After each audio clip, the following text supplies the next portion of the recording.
That I will probably never forget. It was a Friday. It's a day that normally I transfer from one part of the town to another side of town because I lived on one side of town with my grandmother during the week, and I lived with my other grandmother on the weekends.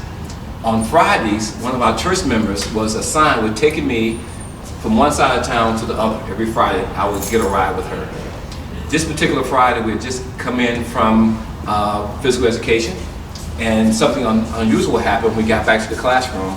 The loudspeaker was on, and for some reason the principal had put the loudspeaker on, and we started to listen to what was going on, and we realized what had happened. I mean, I think I was in the 5th grade maybe, and they realized that the president had been shot, and this came over the loudspeaker over the intercom system. But that day I had to get a ride home with this teacher who was giving me a ride home. I remember getting in the car with her, and she cried. I mean, the whole way from my school all the way till she dropped me off. And still, as a 5th grade, I still really didn't know what was going on. So she dropped me off. I remember running home, and when I ran to the house, my grandmother met me at the house, and she hugged me, and she said, they killed the president. And then I remember watching television that evening and watching Walter Cronkite, give that news report.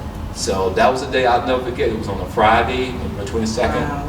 And I'll never forget that day. I was sitting in school.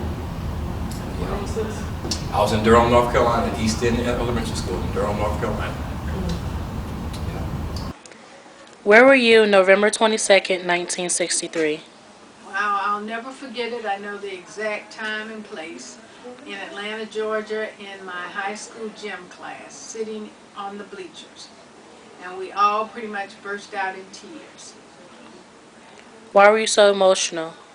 Because he had made such an impact on young people, to see how he had come into office trying to make these changes with the introduction of the Peace Corps, and we all recall, ask not what the country can do for you, but what you can do for your country.